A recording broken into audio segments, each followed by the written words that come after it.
Hello, नमस्कार, आदाब। मैं हूं मोहम्मद अहमद काज़मी, लेकर आया हूं आपका पसंदीदा कार्यक्रम आपके रूबरू। मीडिया स्टार वर्ल्ड लगातार आपको वेस्ट एशिया की खबरें, खासतौर पर जब से 28 फरवरी को अमेरिका और इजराइल ने ईरान पर हमला किया, उसके बाद मुसलसल, और उससे पहले भी गाज़ा जंग को भी हमने मुकम्मल तौर पर कोशिश की है कवर करने की। आप लोग इसीलिए पसंद करते हैं मीडिया स्टार वर्ल्ड को कि खबरें सही सोर्स से और एनालिसिस भी ऐसी जगह से जहां खबरें हैं, वहां पर लोग कैसे महसूस कर रहे हैं, वहीं से कुछ एक्सपर्ट से मैं बात करने की कोशिश करता हूं। इस वक्त ईरान पूरी दुनिया की सियासत का मरकज बना हुआ है, और उस मरकजियत की वजह यह है कि जो काम रूस और चीन जैसे बड़े और ताकतवर मुल्क ना कर सके, अमेरिका के किसी एक बेस पर भी हमला ना कर सके, ईरान ने 13 बेसिस को तबाह किया।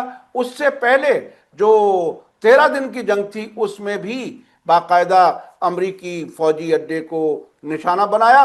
कहीं कोई डर खौफ नहीं है। ऐसा लगता है कि पूरी दुनिया की आज़ादी के लिए ईरान जंग लड़ रहा है। आज हम एक बार फिर ईरान के मुकद्दस शहर कुम से नज़र अब्बास रिजवी साहब से बात कर रहे हैं। वो रिसर्च स्कॉलर हैं अल मुस्तफ़ा यूनिवर्सिटी में, और बहुत अच्छी जानकारी है, बहुत ही बेबाक अंदाज में अपनी बात रखते हैं। उन्होंने अपने तारुफ में और कुछ मुझे नहीं बताया, मुझे भी बहुत सी चीज़ें शायद मालूम नहीं है, लेकिन बहरहाल हम सीधे बात करते हैं। बहुत ही अहम है नज़र अब्बास रिजवी साहब, आज एक जो लीड खबर है मेरे सामने, वो ये है कि अमेरिका की खुफिया एजेंसियां इस पर काम कर रही हैं कि अगर डोनाल्ड ट्रंप एक तरफा तौर पर जीत का ऐलान कर दें तो ईरान का रद्द अमल क्या होगा। यह कितनी अजीब खबर है अपने आप में। यानी वो एक तरफा जीत के ऐलान की तैयारी कर रहे हैं। यह एक संजीदा खबर है अमेरिका से। आप क्या कह रहे हैं इस पर? बिस्मिल्लाहिर्रहमानिर्रहीम। सबसे पहले आपको और आपके तमाम व्यूवर्स को, दर्शकों को आदाब अर्ज करते हैं। जी देखिए, ये इतनी अजीब हालत में ये जंग पहुंच गई है, और ये वाकई अल्हम्दुलिल्लाह जो है, ये दुनिया में जो वर्ल्ड ऑर्डर था, जो ताकत का जो बैलेंस था, पावर का बैलेंस, एक आम इंसान से लेके एक एक्सपर्ट हो, एक थिंक टैंक हो, एक इंटेलेक्चुअल लेवल का आदमी हो, सब देख रहे हैं कि दुनिया के अंदर जो है वो पावर का बैलेंस बदल रहा है। ट्रंप ने और इसराइल ने जो है इस जंग को शुरू किया था कि हम तख्ता पलट करेंगे, जिसको वो अपने गंदे अल्फाज में कहते हैं रिजीम चेंज करेंगे। लेकिन आज नौबत ये आ गई है कि खुद अमेरिका के अंदर रिजीम चेंज होने के आसार दिख रहे हैं। चाहे वो प्रोटेस्ट हो, जो 1 करोड़ के तकरीबन लोग सड़कों पे उतरे, चाहे इनकी जो इंटेलिजेंस एजेंसीज के दरमियान इख्तलाफात हैं कि उनको नहीं पता है कि ट्रंप अगले मरहले में आगे क्या बात कह देंगे, या अभी आपने देखा होगा कि द अटलांटिक नाम की जो एक मैगजीन है, उसके अंदर जो रिपोर्ट आई है अभी, कि जेडी वैंस और जो पैट हैक्सेट है, उनके दरमियान जो इख्तलाफ है। और ये मुझे शुरू से लगता रहा था, जब मैं रोज रात में शाम को ट्रंप अपने ट्वीट करते सुबह उठ के, तो मुझे ये खतरा, मुझे एहसास होता था कि शायद ट्रंप को जो है वो गलत रिपोर्ट दी जा रही है, ट्रंप को जो है बताया गलत जा रहा है कि जमीन पे चल क्या रहा है, क्योंकि हकीकत दुनिया कुछ और देख रही है, अमली दुनिया में कुछ और हो रहा है। लेकिन उनके ट्वीट को देख के ऐसा लगता था कि वो किसी दूसरी एक मस्नूई दुनिया में है, एक आर्टिफिशियल दुनिया में जिंदगी कर रहे हैं। और आज भी जो उनका ट्वीट आया है, एक बहुत ही बचकाना सा ट्वीट, हर दिन वो बचकाने ट्वीट ही करते हैं, तो जिसमें उन्होंने कहा है कि अब हम जो है वो नाइस गाय नहीं रहेंगे। तो उनसे सवाल ये है, मीनाब की बच्चियों को कत्ल करके जो आपने जंग की शुरुआत करी थी, कौन सी दुनिया का नाइस गाय है जो इस तरह से जंग करता है, जो इस तरह से सिविलियन टारगेट्स पे, महात्मा गांधी नाम के हॉस्पिटल पे यहाँ पे अटैक हुआ, इसके साथ साथ 20-25 हॉस्पिटल्स पे अटैक हुआ, 600 स्कूल्स पे अटैक हुआ, तो उनके मुताबिक वो नाइस गाय थे। अब वो पता नहीं किस तरह की गैर इंसानी हरकत करने के इरादा रखते हैं। तो अमेरिका के अंदर ये जो खलबली है, अमेरिका के अंदर ये जो कंफ्यूजन स्टेट है। और मैंने यहाँ पे कल मोहसिन रजाई साहब का एक बयान देखा, बहुत ही उनका मुनासिब बयान था। वो उनका बयान ये आया, वो कह रहे हैं कि हमें जो है वो अमेरिका की जो सिस्टम है, ये जो अमेरिका का इंपीरियलिस्टिक सिस्टम है, उसके हड्डियों की चटकने की आवाज सुनाई पड़ रही है। ये बहुत ही मानादार बात कही इन्होंने कि न सिर्फ ऐसा है कि वेस्ट एशिया में उनके जो बेसेस है वो तबाह हो गए हैं, न सिर्फ ये कि उनकी जो है मिलिट्री ताकत का जो हुआ था भूकाल था पूरी दुनिया में वो खत्म हो गया है, न सिर्फ ये कि इसराइल जो है वो बहुत ही वनरेबल हो गया है, कभी भी ईरान उन पर अटैक कर सकता है, न सिर्फ ये कि जीसीसी कंट्रीज के दरमियान इख्तलाफ बढ़ता जा रहा है, न सिर्फ ये कि नेटो से इनका इख्तलाफ बहुत बढ़ गया है, यूरोपियन नेशन ने उनको जो है वो साइडलाइन कर दिया है, किनारे कर दिया है, न सिर्फ ये कि कनाडा उनके खिलाफ आवाज उठा रहा है, न सिर्फ ये कि वो सारी कंट्रीज को जो हिम्मत नहीं करती कि उनके सामने बोलने को वो आके आवाजें उठा रही है, बल्कि खुद उनके अंदर के एडमिनिस्ट्रेशन में व्हाइट हाउस हो, चाहे वो फॉरेन मिनिस्ट्री हो, चाहे वो डिफेंस मिनिस्ट्री हो, चाहे वो उनके वाइस प्रेसिडेंट हो, इन सब के बीच का जो इख्तिलाफ है धीरे धीरे सामने आ रहा है। तो ईरान में जहां एक तरफ इत्तेहाद है, जहां ईरान की आवाम अभी भी जो है पूरी तरीके से इनकलाब के साथ, यहाँ की हुकूमत के साथ, यहाँ की फौजों के साथ खड़ी है, रोज रात में तकरीबन 60 दिन से आके वो बयानियां दे रहे हैं कि हम आपके साथ हैं, आप कहीं से भी कमजोरी का एहसास ना करिएगा, आप जो है मैदान जंग में रहिए, हम जो है वो सड़कों पे आपके साथ है। एक इत्तेहाद का माहौल है पूरे ईरान में। इसके बरखिलाफ अमेरिका के अंदर जो है वो इंतशार है, डिसयूनिटी है, कोई किसी पे भरोसा नहीं कर रहा। तो खुद ये इनकी सबसे बड़ी हार ये है कि न सिर्फ ये कि ये न्यू वर्ल्ड ऑर्डर जो है वो दुनिया के आपका जो ताल्लुकात है उसको बरहम दरहम कर रहा है, बल्कि अंदरूनी इख्तलाफ जो आपके हैं वो बहुत ज्यादा सामने आ रहे हैं। चाहे वो कांग्रेस में अब आपको 60 दिन के बाद जाके आपको बताना है कि जंग का क्या मसौदा रहा, या फिर आपको फिर अभी चीन जाना है, चीन की जो आपको यात्रा करनी है उसमें आप किस तरह से अपने आप को सुपर पावर घोषित करेंगे। तो वो बात जो आपने सवाल करी कि खुद को ये डिक्लेयर कर देना कि हम जंग को जीत चुके हैं और इस जंग से बाहर निकले ताकि इलेक्शन में उसका कुछ फायदा उठा लें, मुझे लगता है खुद दाखिली जो इख्तलाफात हैं वो डेमोक्रेट्स हों, चाहे वहां की दूसरी जो मैगजीन्स हैं या जो न्यूज एजेंसीज हैं या जैसे कि इंटेलिजेंस एजेंसीज हैं, वो खुद इस चीज को नहीं चाहेंगे कि ट्रंप जो है वहां की आवाम को और धोखा देके ये बता सके कि हम इस जंग को जीत के आए हैं, जबकि पूरी दुनिया वाजे तौर से देख रही है कि इसमें बहुत ही जिल्लत के साथ अमेरिका की हार हुई है। और न सिर्फ एक ऐसी हार कि इस हार को वो भुला दे और उसको दबा दे मीडिया के जरिए से, बल्कि पूरा न्यू वर्ल्ड ऑर्डर आ रहा है, एक ऐसा नज्म जहानी आ रहा है कि जहां दुनिया की जो मुख्तलिफ ममालिक हैं, दुनिया की जो बड़ी पावर्स हैं, वो ये देख रही हैं कि अमेरिका को कॉर्नर करके किस तरह से ईरान के साथ अब हमको राब्ता बनाना चाहिए।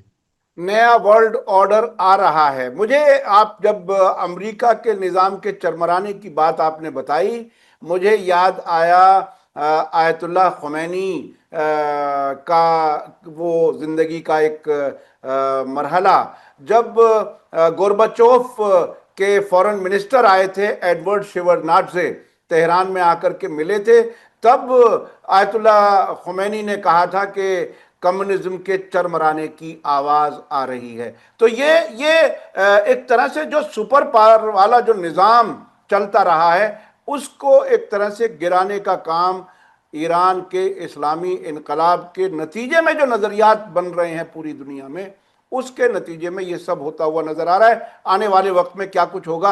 अब मैं थोड़ा सा और आगे बढ़ना चाहता हूं। ये जो अभी बातचीत है और बातचीत नहीं है, जंग है और जंग नहीं है, ऐसी हालत में अभी मसला कहां अटका हुआ है। पिछले 2-3 दिन से जो खबरें आ रही हैं कि दोनों तरफ से कुछ पैगामात जा रहे हैं आ रहे हैं, दोनों तरफ से एक खबर ये आई कि अमेरिका से ईरान भेजे गए हैं, कुछ पॉइंट्स ईरान से अमेरिका में भेजे जा रहे हैं और उन पर गौर किया जा रहा है। ट्रंप ने अपने साथियों से मुलाकातें की। अब वहां ईरान में बैठ करके क्या महसूस हो रहा है कि आखिर कहाँ मामलात अटके हुए हैं। वो जो ब्लॉकेड वाली बात थी, ब्लॉकेड तो पहले ही काफी कमजोर होने की इत्तलात आ रही हैं। क्या कुछ है आपके पास कहने के लिए। ये जंग और ना जंग और बात और ना बात, ये क्या है। जी, देखिए ये जंग जो है, अगर हम लोग सुप्रीम नेशनल सिक्योरिटी काउंसिल का जो पहला बयान आया था, जो सो कॉल्ड सीज फायर के शुरुआत में आया था, तो एक बहुत अच्छा उसमें जुमला उन्होंने तहरीर किया था। उन्होंने कहा था कि हमने जंग रोकी नहीं है, बल्कि हमने जंग का मैदान बदल दिया है। उस वक्त ये बयान बहुत ही बामाना था, कई लोगों ने इस पे तवज्जो नहीं की, हम लोगों ने इसको देखा तो ये बात उस अब समझ में आती है कि हार्ड पावर एक होती है, एक होती है सॉफ्ट पावर। हार्ड पावर में 39-40 दिन तक इन्होंने अच्छे से जंग करी, अमेरिका को ऐसा नुकसान पहुंचाया कि जो उनके लिए नाकाबिले जो है बर्दाश्त है, नाकाबिले तलाफी है, कि अब वो उनके अंदर वो जो मिलिट्री सुपरियोरिटी वाला मामला था कि हम जो है पूरी दुनिया में कहीं पे भी जाके हमला कर सकते हैं, किसी को भी मार सकते हैं और हमें जवाब नहीं मिलेगा, हमारे खिलाफ जवाब, वो खत्म हो गया ये 40 दिनों में। फिर जो मैदान बदल के ये डिप्लोमेसी के मैदान में आए हैं, उससे ज्यादा नुकसान जो है पिछले 20 दिनों में अमेरिका को हुआ है, जितना नुकसान उन 40 दिनों में या 39 दिनों में हुआ था। क्योंकि उन 39 दिनों में मीडिया के जरिए से कि भाई हमारा नहीं गिरा, हमारा प्लेन कह दिया, जेट नहीं गिरा, हमारे वॉरशिप खराब हो गए, कई तरह से मीडिया मैनेजमेंट के जरिए से उन नुकसान को छुपाया गया। हालांकि धीरे धीरे अब वहां खुद की वेस्टर्न मैगजीन में आ रहा है, वो कह रहे हैं कि जितना नुकसान एयर बेसिस को हुआ है यूएस के, वो अभी उससे बहुत ज्यादा है जितना कि बताया गया। हमें तो वो धीरे धीरे खुलेगा, कितने यूएस सोल्जर्स मारे गए हैं, कितना नुकसान हुआ है, कितने इनके जेट्स गिरे हैं, वो धीरे धीरे आएगा। लेकिन मेरा ये कहना है कि इन 20 दिनों में जो जिल्लत अमेरिका की हुई है, ये इस जब उन्होंने मैदान चेंज किया, ईरान ने, जैसे मैंने अभी कहा, उन्होंने मैदान बदल के डिप्लोमेसी के मैदान में आ गए हैं, और इसमें जो इसमें जरबात लगाए हैं अमेरिका को और अमेरिका की सुप्रीमेसी को, वो नाकाबिले तलाफी है उससे ज्यादा कि जो उन्होंने जंग के मैदान में मिसाइल और ड्रोन से लगाया था। क्योंकि आप देखें, अमेरिका जब ये दूसरा अभी इन्होंने सफर शुरू किया है, ओमान का, पाकिस्तान का और रशिया का, अराकी साहब ने, तो अराकी साहब जब पाकिस्तान पहुंचते हैं तो अमेरिका जैसे super power, so called super power, वो कहता है कि जल्दी से कुशनर को और विटकॉफ को जहाज पे बैठा के हम भेज रहे हैं, हो सकता है कि थोड़ा सा हमको बात करें। इसको आप तस्वुर करें, आम जिंदगी में भी देखें कि एक पार्टी है वो बात नहीं करना चाह रही है, वो अपने किसी दूसरे के यहाँ मिलने गई है, रूटीन प्रोग्राम के जरिए से दूसरी पार्टी जल्दी से अपने बंदे भेज रही है कि भाई बात कर लो, लेकिन इससे पहले कि वो बैठे और वो आए, वो वहां से चले जाते हैं। पूरी दुनिया ने देखा किस तरह से ईरान ने इस मसले में आके अमेरिका को जलील किया है, और फिर वो ट्रंप अपने स्टाइल में बयान देते हैं कि हम वापस कर रहे हैं और हम तो जो है एक फोन कॉल करिए तो हमसे बात कर ले। तो ये जो सॉफ्ट पावर ईरान की जो है पूरी दुनिया ने देखी है पिछले 20 दिनों में, अपनी शर्तों पे हम बातें करेंगे। ईरान का स्टैंड पहले दिन से क्लियर है कि हम अपनी शर्तों पे बातें करेंगे। हमने आपका सो कॉल्ड सीज फायर कबूल इसीलिए किया है क्योंकि हम अपर हैंड में थे, हम मौजे कुदरत में थे, हम पावर की स्टेट में आए थे आपके पास बात करने। तो आप आके डिक्टेट नहीं कर सकते कि हमें क्या करना है, बल्कि क्योंकि हम कुदरत की स्टेट में हैं तो हम बताएंगे। ईरान ने कहा कि हमें क्या, हमारी क्या शर्तें हैं, स्टेट ऑफ हुर्मुज पे हमारा कंट्रोल रहेगा, न्यूक्लियर रिचमेंट पे हम बंद नहीं करेंगे, हमें कंपनसेशन चाहिए, और जो मुख्तलिफ शराइत हैं। तो अमेरिका, क्योंकि उसको आदत नहीं है हारने के बाद किस तरह से बात की जाती है। देखिए, एक जो इलाके का गुंडा होता है वो हमेशा दूसरों को डराता रहता है, उसके ऊपर दूसरों पे जुल्म करता है, लेकिन कभी अगर उसको हार का सामना करना पड़े, कभी उसको पराजित होना पड़े, तो उसको समझ में नहीं आता कि अब किस तरह से बिहेव करे। तो इंसानियत के लिए मैं ये जुमला कहना चाहूंगा इस प्लेटफॉर्म से कि इंसानियत के लिए ईरान एक बड़ा काम कर रहा है कि अमेरिका जैसे सो कॉल्ड सुपर पावर को सिखा रहा है कि हारने के बाद किस तरह से बात की जाती है, हारने के बाद धमकी नहीं दी जाती है, हारने के बाद डराया नहीं जाता है, हारने के बाद ब्लॉकेट नहीं लगाया जाता है, हारने के बाद जो जीता है उसके सामने तस्लीम हुआ जाता है, सरेंडर करके उनकी बातें मानी जाती हैं। और इसी जेल में इसी तरफ जो है ईरान धीरे धीरे चल रहा है। जो भी सफर रहा है पुतिन के साथ, जो उनका मुलाकात हुई है, पुतिन ने जो मैसेजिंग दी है, साफ तौर से मुबारकबाद दी है ईरान की आवाम को, ईरान की हुकूमत को, और ये कहा कि आयतुल्ला सैयद मुश्तबा खामनई का पैगाम मेरे पास आए। तो मैसेजिंग दुनिया देख रही है कि पुतिन जैसा जो एक तीन बड़ी पावर्स में से एक बड़ी पावर है इस वक्त दुनिया की, वो किस तरह से इस्तेकबाल कर रहा है अब्बास आरागची साहब का। नॉर्मली जो दुनिया में ये दस्तूर है कि अगर फॉरेन मिनिस्टर जा रहे हैं तो फॉरेन मिनिस्टर रिसीव करते हैं, फॉरेन मिनिस्टर से बातचीत करके लोग वापस आ जाते हैं। लेकिन पुतिन जो है प्रेसिडेंट होते हुए भी इतनी गर्मजोशी से उनका मिलना, इस तरह के बयान देना, ये खुद बता रहा है कि रशिया और चाइना ने कबूल कर लिया है कि वेस्ट एशिया में सबसे बड़ी पावर, हार्ड पावर भी और सॉफ्ट पावर के एतबार से भी ईरान है। तो इस वजह से वो ईरान की जो ताकत बढ़ी है, अब धीरे धीरे जो बात जहां पे अटक रही है, जो आपने कहा था बातचीत क्यों नहीं चल रही है, बातचीत के लिए ईरान की शर्त बिल्कुल क्लियर है, ब्लॉकेट हटाएंगे तो हम बात करेंगे। और ब्लॉकेट वाकई ऐसी है कि बहुत ज्यादा असरअंदाज नहीं है। कई मिलियन बैरल्स ऑयल जो है वो ईरान के निकले हैं। ईरान ने दूसरे रास्ते भी इजाद किए हैं, वो पाकिस्तान के जरिए से जो खबरें आ रही हैं। लेकिन क्योंकि ये बताना है कि यूएस जो इमेज बनाना चाहता है दुनिया में कि हमने ब्लॉकेट के जरिए से ईरान की इकोनॉमी को तबाह कर दिया है कि ये जो सारे उनके झूठ में से एक झूठ और उन्होंने ऐड किया है। ट्रम्प बार बार कहते हैं कि $500 मिलियन का जो है वो नुकसान हो गया है और इसको बार बार तकरार करते हैं, लेकिन ये वैसे ही झूठ है जैसे कि उन्होंने कहा था कि एयरफोर्स खत्म हो गई है, आर्मी खत्म हो गई है, नेवी खत्म हो गई है। अगर नेवी खत्म हो गई तो स्ट्रेट ऑफ होर्मुज तो अब तक खुल जाना चाहिए था। तो वो सारे झूठों में एक झूठ ये है, एक विक्टोरियस इमेज क्रिएट करना चाहते हैं कि हमने इस सो कॉल्ड ब्लॉकेट के जरिए से ईरान को जो है वो झुका दिया है, दबा दिया है, और ईरान हमसे जो है बातचीत करना चाहता है। ईरान चाह रहा है कि हम बात तो करेंगे अपनी शर्तों पे, लेकिन सबसे पहले आपको ब्लॉकेट हटाना पड़ेगा। और इसमें टाइम का जो बेनिफिट है, टाइम का बेनिफिट भी ईरान के पास है। अगर ये ब्लॉकेट लंबा खिंचता है, अगर ये स्टेलमेट ज्यादा दिन तक रहता है, डेडलॉक रहता है, तो दुनिया में जो एनर्जी क्राइसिस आने वाला है उसकी जिम्मेदारी अमेरिका की होगी। दुनिया के ममालिक को अमेरिका के ऊपर प्रेशर डालना होगा कि आप जो है ये ब्लॉकेट हटाइए, आप आइए ईरान के साथ वैसे बातचीत करिए जैसे ईरान चाह रहा है, ताकि ये एनर्जी क्राइसिस जो है वो दुनिया के सामने खत्म हो, ये दुनिया को ज्यादा परेशान ना कर सके। इसलिए ईरान को इसमें बहुत ज्यादा जल्दबाजी नहीं है, वो अपने स्ट्रेटेजी के एतबार से, अपनी प्लानिंग के एतबार से इसमें आगे चल रहा है। सारा प्रेशर, चाहे वो इंटरनल प्रेशर हो, इलेक्शंस का प्रेशर, अवाम की मुखालफत, डेमोक्रेट पार्टी की मुखालफत, वहां की जो न्यूज एजेंसीज हैं उनकी मुखालफत, चाहे भी ट्रंप के ऊपर है, और दुनिया भर के जो मुल्क है उनके ऊपर जो एनर्जी क्राइसिस आने वाला है इसकी भी जो प्रेशर है वो भी ट्रंप के ऊपर है। तो ट्रंप इस वक्त बहुत ज्यादा परेशान हालत में है, दलदल में फंसे हुए हैं, किस तरीके से इस जंग से बाहर निकले। और उनका जो मुअम्मा है, जो उनकी परेशानी है, वो ये कि हमको विक्टोरियस भी होना है, कि जो फिलहाल जो है होता हुआ नहीं दिख रहा है। ईरान बिल्कुल भी ये नहीं होने देगा कि इस जंग से जब ट्रंप बाहर निकले तो विक्टोरियस इमेज के साथ निकले, वो वी बनाते हुए निकले। ये फिलहाल ईरान नहीं होने देगा। ईरान ट्रंप को जीतने की इमेज के साथ बाहर नहीं जाने देगा, उन्हें हार माननी पड़ेगी। तो ये एक दो तीन चीजें समझनी है मुझे। देखिए, एक तो जब जंगबंदी की बात हो रही थी उस वक्त ईरान ने कई पॉइंट्स रखे थे। वो जो 10 पॉइंट्स थे उसमें बहुत ही नुमाया जो थे कि इस पूरे इलाके में अमरीकी फौज बाकी नहीं रहेगी, हमला हम पर हुआ है उसकी उसका तावान, उसका कंपेंसेशन देना होगा, और स्ट्रेट ऑफ हॉर्मुज हमारे हाथ में रहेगा। अभी जैसे जैसे वक्त गुजर रहा है वो वाली बात दोहराते हुए कहीं कोई नजर नहीं आ रहा है कि अमरीकी फौजी मुकम्मल तौर पर यहां से बाहर होंगे। क्या उस पर कहीं कोई कंप्रोमाइज जैसी सूरत है?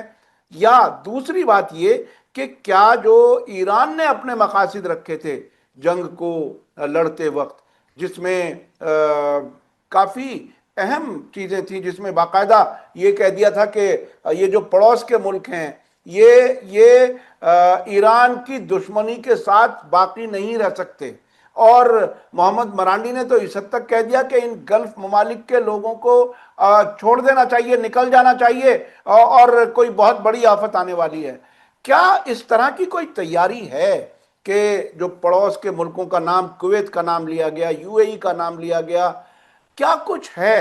क्या इतनी बड़ी तबाही के बाद, और बीच में मैं याद दिला दूं कि आज ही खबर आई है कि जीसीसी के मुल्कों ने early warning system, ballistic missile का अर्ली वार्निंग सिस्टम लगाने के लिए कुछ फैसला किया है कि जल्दी से अपनी हिफाजत का कुछ इंतजाम किया जाए। क्या क्या कुछ है? इन मुल्कों में बहुत ज्यादा खौफ की सी हालत नजर आ रही है। जी देखिए, जब जिस दिन ट्रम्प ने ये ट्वीट किया था कि हम पूरी सिविलाइजेशन को तबाह कर देंगे, उस दिन के मैं आपको यहाँ हालात बताऊं। यहाँ पे जो तकारीर होती हैं मुख्तलिफ चौराहों पे, वहां पे जाने की मुझे मौका मिला, तो वहां मैंने सुना एक कमांडर आए थे, उन्होंने कहा था कि हम भी पूरी तरह से सीरियस थे कि अगर उस दिन ये हमारे पावर प्लांट्स पे, हमारे ब्रिज के ऊपर, हमारे सिविलियन इंफ्रास्ट्रक्चर के ऊपर बड़ा हमला करते, तो हमने बिल्कुल भी सीरियस थे कि हम पूरा जो एनर्जी सेक्टर है वेस्ट एशिया का उसको तबाह करने वाले थे। और ये मैसेजिंग बिल्कुल सख्ती के साथ जो है वो अमेरिका तक पहुंचा दी गई थी कि अगर आपने इस तरह के कोई भी जो है मिस एडवेंचर किया कि जहां पे हमारे पावर सेक्टर पे, हमारे पावर प्लांट्स के ऊपर अटैक हुआ, तो फिर ये बात नेक्स्ट मरहले में जाएगी और पूरा वेस्ट एशिया अंधेरे में डूबेगा। ये बिल्कुल सीरियस मामला था। इसी वजह से जो आपने कोट किया प्रोफेसर मरांडी साहब को,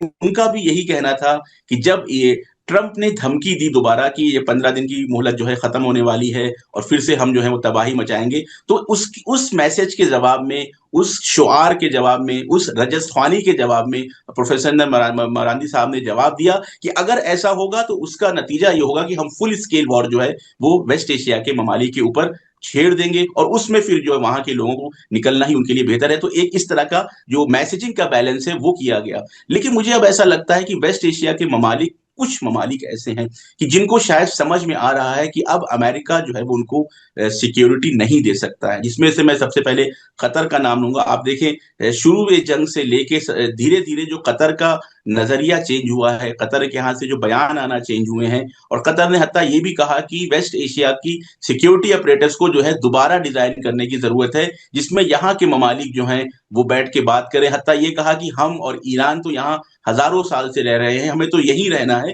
क्लियर मैसेज है कि यूएस जो है वो बाहर से आया है तो उसको जाना होगा। इसके बाद मैं मिसाल देना चाहूंगा सऊदी अरब की। आप देखिए हज का जो है वो मौका है, इस वक्त हज होने वाला है, इंशाल्लाह सब लोग हज करेंगे। ईरान ने अपने यहां से हजारों की तादाद में हाजियों को सऊदी अरब भेजा है। ये बहुत ही क्लियर एक मैसेज है सऊदी अरब के लिए, पूरी उम्मत मुस्लिमा के लिए, पूरी दुनिया के लिए कि देखिए हमारा झगड़ा सऊदी अरब से है ही नहीं।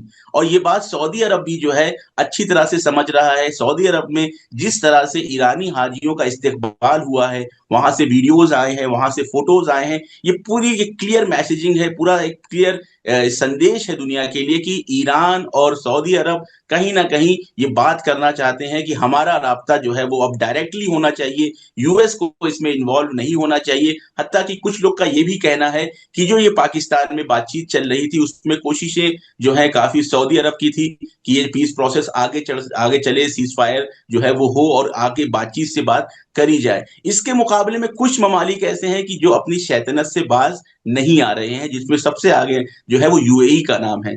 कुछ ऐसे जिसमें बहरीन भी ऐसे ही है। बहरीन ने जिस तरह से अपनी लोकल पब्लिक के ऊपर, अपने जो आवाम है उसके ऊपर जुल्म करना शुरू किया है, वहां के जो असरअंदाज अफराद हैं उनकी जो सिटीजनशिप लेना शुरू किया है, या इसी तरह से यूएई ने जो वहां पे ईरानी और दूसरे जो शिया उलमा हैं या शिया जवान हैं उन पे सख्त तरीके से बिहेव करना शुरू किया है, उनको जेलों में डाला है। इससे समझ में आता है कि ये दो ममालिक ऐसे हैं कि इनकी अक्ल अभी ठिकाने नहीं आई है, या ये अपनी शैतानत में इतना आगे बढ़ गए हैं कि इनका फिर इस्लाह का मौका भी नहीं रह गया इनके पास। इस वजह से ये जो नया स्टेप लिया है यूएई ने कि ओपेक से हम बाहर हो जाएंगे, ओपेक प्लस से हम बाहर हो जाएंगे, अमेरिका की खुशनुदी में, अमेरिका को राजी करने के लिए, मार्केट में तेल का फ्लो ज्यादा करने के लिए, तो ये खुद एक सिग्नल है जो मैंने अभी कहा कि न सिर्फ ये कि दाखिली मुश्किल है अमेरिका को, बल्कि दुनिया के अंदर जो उनके अलाइज है वो टूट रहे हैं। जीसीसी कंट्रीज के अंदर ये इख्तिलाफ बताता है कि अब ईरान के साथ किस तरह से राब्ता रखना है, इसको लेके खुद जीसीसी कंट्रीज में दो राय बन गई है। एक राय कतर की है, ओमान की है, और कहीं ना कहीं एक हद तक सऊदी अरब की भी है कि जो चाहते हैं कि अच्छे हमसाए वाला राब्ता रखा जाए ईरान के साथ। दूसरी तरफ जो है वो दुबई है, बहरीन है, कुवैत का स्टैंड अभी बहुत ज्यादा क्लियर नहीं है, जो ये चाह रहे हैं कि नहीं, हमें ईरान के साथ राब्ता नहीं रखना है, क्योंकि वो नहीं चाहते कि अमेरिका के बगैर जो है वो इस मंतके में हम सरवाइव करें, अमेरिका को ऊपर ही अपने आप को सरवाइव होते हुए देखना चाहते हैं। तो आने वाले वक्त में ये जो दरार है, पहले भी यूएई और सऊदी अरब के बीच में काफी तकरार है सूडान के मसले को लेके और मुख्तलिफ मसाइल को लेके, तो ये जो दरार है ये खुद अमेरिका के लिए नुकसानदेह साबित होने वाली है कि आपके जो अलाइज थे, जीसीसी कंट्री पूरी तरह से आपके साथ थे, उनमें भी अब तकरार बढ़ती जा रही है, दरार बढ़ती जा रही है। कुछ ममालिक आपके साथ है और कुछ ममालिक जो है वो ईरान के साथ अच्छा राब्ता बनाना चाहते हैं। तो ये भी ईरान की वही सॉफ्ट पावर वाली जीत है, ईरान की स्ट्रेटेजिकल जीत है। और वो जो बात आपने सवाल करी कि वेस्ट एशिया के अंदर यूएस बेसेस नहीं होंगे, यूएस बेसेस इस तरह के हो चुके हैं, इनहेबिटेबल हो गए हैं। तकरीबन 1 महीने पहले की रिपोर्ट है न्यूयॉर्क टाइम्स की, और न्यूयॉर्क टाइम्स ने जब 1 महीने पहले कहा है तो उसका मतलब कि पूरी उन्होंने खबर नहीं छापी है, धीरे धीरे खबर छापेंगे। तो बेसिस जो है अब वो रहने के लायक नहीं रह गए हैं, बेसिस इतनी बुरी तरीके से तबाह हो गए हैं कि जब बेसिस नहीं रहेंगे, और साथ ही साथ अगर वहां के जो ममालिक हैं, वो जो हुक्मरान हैं, चाहे वो सऊदी अरब हो, चाहे वो कतर हो, चाहे वो ओमान हो, मैं तीन के नाम ले रहा हूं, जब वो ये कहेंगे कि अब हम जो है अमेरिकन सोल्जर्स को, अब हम अमेरिकन सैनिक को मौका नहीं देंगे कि वो यहाँ रहें ताकि दोबारा जब जंग हो तो हमारे ऊपर हमला हो। तो मुझे लगता है ये एक तरह से इम्प्लीमेंट हो रहा है, इम्प्लीमेंटेशन फेज में है कि यूएस फोर्सेज यहाँ पे ना रहें। इराक के अंदर से यूएस फोर्सेज पूरी तरह से निकल चुकी है और धीरे धीरे बाकी जो ममालिक हैं वहां से भी निकलेंगी। तो ये अमली इस वजह से इस चीज को ज्यादा बात इस पे नहीं हो रही है। और ईरान ने जो सारा फोकस किया है इस वक्त इस मरहले में, वो स्टेट ऑफ हुर्मुज को है, स्टेट ऑफ हुर्मुज पे है और अपनी न्यूक्लियर प्रोग्राम और कंपनसेशन पे है। तो ये तीन ऐसी शर्तें हैं जो मेरे ख्याल से नॉन निगोशिएबल है इस मरहले में।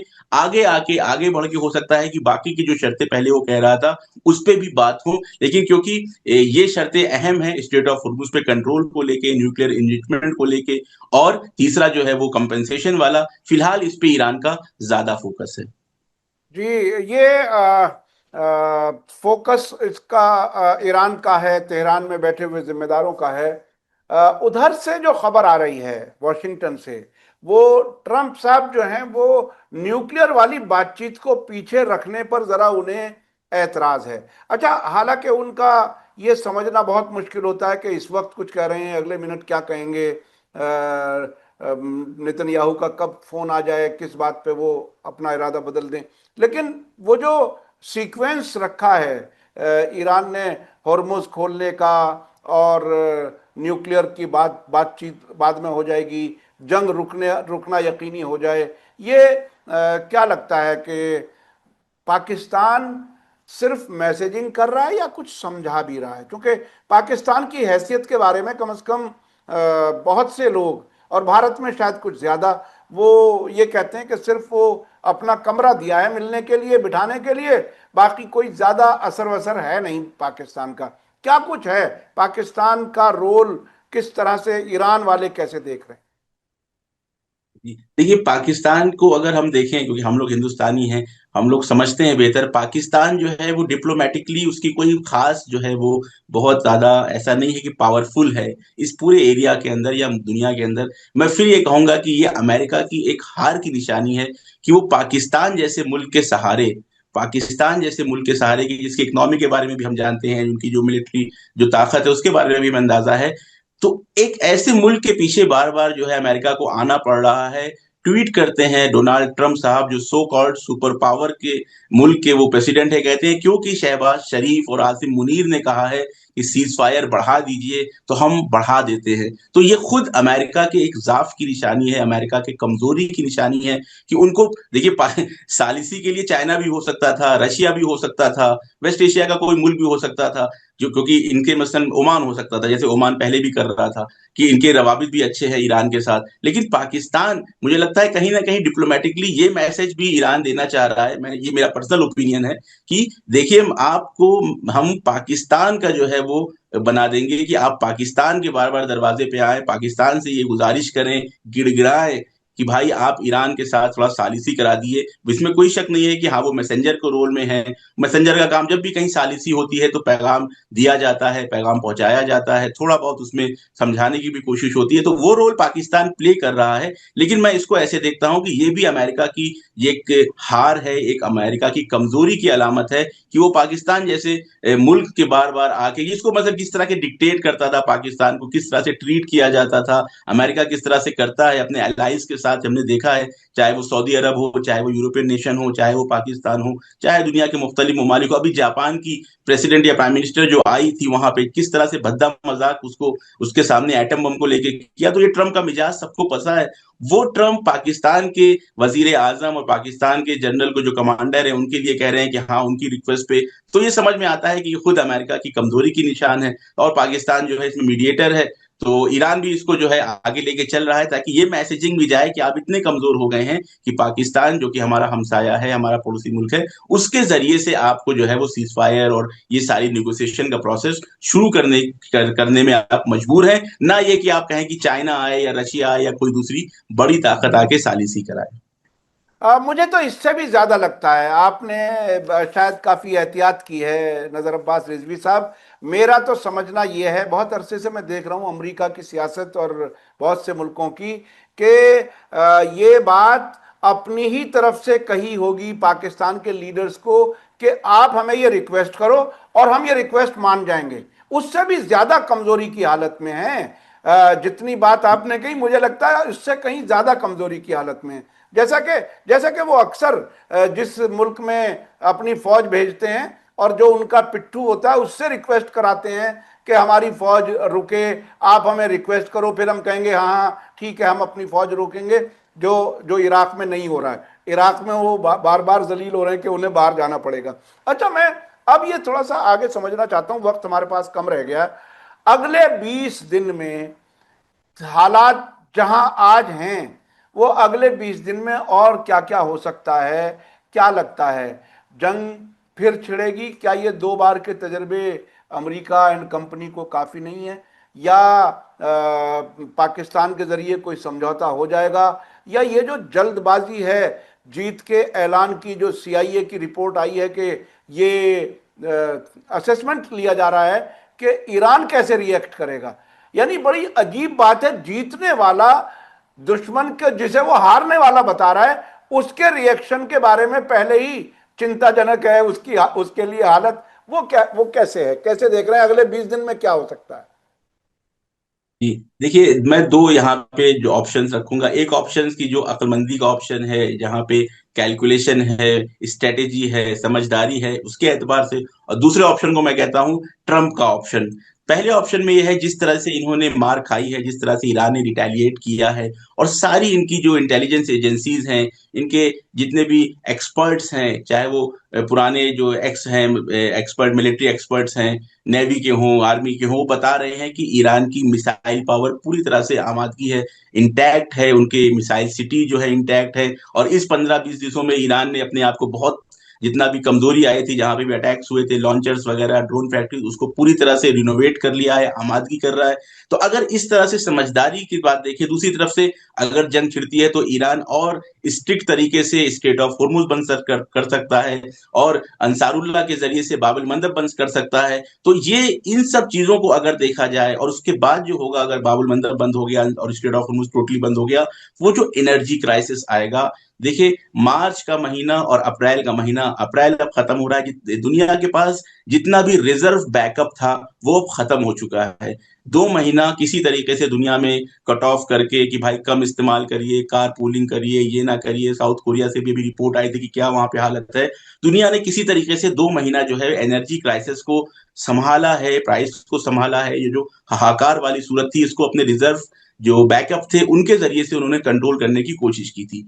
अब अगर दोबारा बड़े पैमाने पे जंग शुरू होती है और एनर्जी सप्लाई इस मंतके से, इस रीजन से रुकती है, तो दुनिया के सामने एक ऐसा एनर्जी क्राइसिस आएगा कि शायद दुनिया ने पिछले कई दशकों से उसको नहीं देखा है, उसका एहसास नहीं किया है। तो वो जो इंटरनेशनल प्रेशर यूएस के ऊपर पड़ने वाला है, तो इन इसकी वजह से भी जंग जो है वो नहीं होनी चाहिए। तो मिलिट्री एतबार से भी, वो चाहे डिप्लोमेसी के एतबार से हो, और चाहे एनर्जी क्राइसिस से बचने के एतबार से हो, तो अक्ल इस बात को कहती है, कोई भी समझदार आकिल इंसान होगा तो वो कहेगा कि अमेरिका दूसरी बार जो अब फिर से जो है तीसरी बार अटैक नहीं करेगा, कोई बड़ा हमला नहीं करेगा। लेकिन क्योंकि सामने ट्रंप है और ट्रंप के पीछे नेतन्याहू है, जिनके पास इफ्टीन फाइल्स नाम का एक बड़ा हथियार है ट्रंप के खिलाफ, तो अब वो अक्ल की बातें सब बंद हो जाती हैं। अक्ल जो है वो तातील है, वहां पे मंतिक काम नहीं करती है, वहां पे लॉजिक मर जाती है।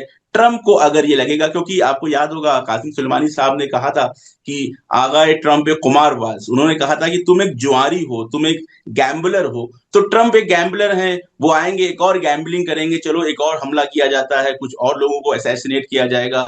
ट्रंप या दुनिया के हर इंसान ने, चाहे वो ईरान का सपोर्टर हो, दोस्त हो, दुश्मन हो, ये बात उसके दिलो दिमाग में बैठ चुकी है कि यहाँ पे लीडर्स को, कमांडर्स को शहीद करने से यहाँ का सिस्टम कोलैप्स नहीं होने वाला है। ये दुनिया ने देख लिया है, दोस्त और दुश्मन सब ये समझ चुके हैं कि आपने शुरुआत ही जो है वो रहबर से करी थी। उसके बाद मुख्तलिफ आपने कमांडर्स, लारी जानी साहब हों या जितने भी कमांडर्स को शहीद किया, लेकिन पूरी तरीके से ताकत के साथ उसने जवाब दिया ईरान ने। तो समझदारी ये है कि जंग दोबारा नहीं होनी चाहिए। ईरान की शर्तों को मानते हुए आप सरेंडर करें, आप अपनी हार का ऐलान करें। लेकिन क्योंकि सामने ट्रंप हैं, कोई भी गैम्बलिंग वो कर सकते हैं, एक नया दांव खेल सकते हैं। हो सकता है नेतन्याहू उनको कुछ समझा दे कि भाई देखो, अगर ऐसा करोगे तो ये हो जाएगा, खर्क आइलैंड पे कब्जा कर लेते हैं, चलो लैंड इन्वेजन किया जाए, चलो होर्मुज पे अटैक किया जाए। तो इस वजह से बहुत ज्यादा प्रिडिक्टेबल नहीं है कि क्या होने वाला है। अक्ल मंतिक इस बात को कहती है कि दोबारा जंग नहीं होनी चाहिए, क्योंकि ईरान का पलड़ा भारी है, दोबारा अटैक होगा तो वेस्ट एशिया की कंट्रीज को भी नुकसान बहुत होगा, इसराइल को भी बहुत नुकसान होगा, बहुत यूएस के बहुत ज्यादा फौजी मारे जाएंगे। लेकिन क्योंकि सामने ट्रंप हैं जिनको कुछ पता नहीं है, उनको क्या खबरें दी जा रही हैं, जैसा कि न्यूज आई अभी, पेंटागन उनको गलत खबर दे रहा है, नेतन्याहू उनको क्या इनपुट दे रहे हैं, उनको दुनिया की खबर है या नहीं है, वो कौन सा नशा करते हैं, तो किस नशे की हालत में वो क्या फैसला ले लें, इसका कुछ भी कोई गारंटी नहीं दे सकता। तो इस वजह से ज्यादा एहतमाल मुझे ये लग रहा है कि एक दाव जो है वो ट्रंप दोबारा खेलेंगे, कुछ असैसिनेशन करवाना, कहीं पे हमला करवाना, या कम से कम ये कहना कि अब हमने सबसे बड़ा अटैक कर दिया है, अब हम यहां से जा रहे हैं, कि हमने ईरान का, जैसे पिछली बार ने कहा था कि ईरान का न्यूक्लियर प्रोग्राम पूरी तरीके से तबाह हो गया है, फिर वो दोबारा वैसे ही ऐलान करें और अटैक करके कुछ लोगों को शहीद करें। लेकिन ईरान का उस पर रिस्पॉन्स क्या होगा वो बहुत अहम है, क्योंकि ईरान ने अब जो है वो वापस जाने का रास्ता पूरी तरह से बंद कर दिया है। जंगी माहौल में वापस आप नहीं जा सकते, आपको सरेंडर करके, आपको अपनी हार का ऐलान करके ही जाना है। तो मुझे लगता है कि कुछ इस तरह का सिनेरियो फिलहाल बनता हुआ दिख रहा है यहाँ पे।